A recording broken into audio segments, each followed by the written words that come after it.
NEET aspirants are demanding that the entrance exam to medical courses be conducted afresh amid reports of glaring irregularities. However, they are divided over whether the entire exam should be scrapped or retest should be conducted only at the centers from where alleged irregularities were reported. हमें भी यही उम्मीद है कि इस बार तो बहुत ही बड़ा पेपर लीक हुआ है, इतनी ज्यादा रैंक में उछाल आया है, तो हमें यही उम्मीद है कि अगर आज नहीं तो अगली सुनवाई में ये रिनीट दे। अगर नहीं हो पाता है इन केस, तो कम से कम वो स्ट्रिक्ट एक्शन ले और उन बाकी बच्चों को बाहर करे जो गलत तरीके से अंदर आए। मैं उम्मीद यही करता हूँ सुप्रीम कोर्ट से कि वो कोई भी ऐसा फैसला ना ले जो सभी बच्चों को अफेक्ट करे। वो बस उन्हीं बच्चों को अफेक्ट करे या उन्हीं सेंटर्स पे जाके मतलब कि रीनीट करवाए जहाँ पर अफेक्टेड सेंटर्स हैं, जैसे सरकार का स्टैंड है।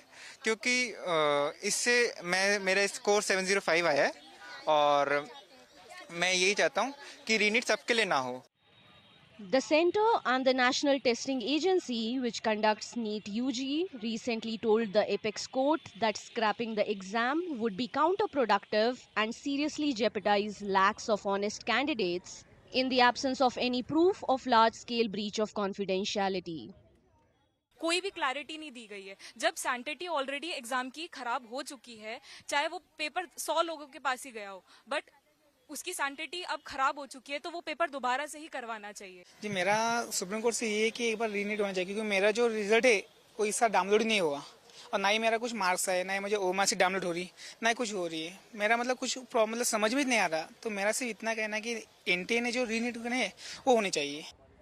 The National Eligibility Cum Entrance Test Undergraduate is conducted by the NTA for admissions to MBBS, BDS, Ayush and other related courses in government and private institutions across the country. The NTA and the Union Education Ministry have been at the center of media debates and protests by students and political parties over alleged large-scale malpractices, ranging from question paper leaks to impersonation in the test that was held on May 5th. जैसा कि NTA ने भी माना है कि कहीं ना कहीं कुछ गड़बड़ी हुई है और गवर्नमेंट ऑफ इंडिया ने भी माना है कि कुछ ना कुछ गड़बड़ तो हुआ है, तो हम तो यही उम्मीद करते हैं कि रीनीट पर फैसला आना चाहिए। बच्चों को जो उनके साथ इनजस्टिस हुआ है उनको जस्टिस मिलना चाहिए, किसी बच्चे के साथ अन्याय ना हो।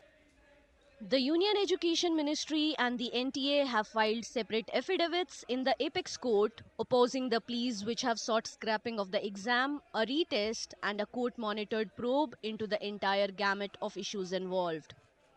The government said it has constituted a high-level committee of experts to suggest effective measures for conducting transparent, smooth and fair examinations by the NTA.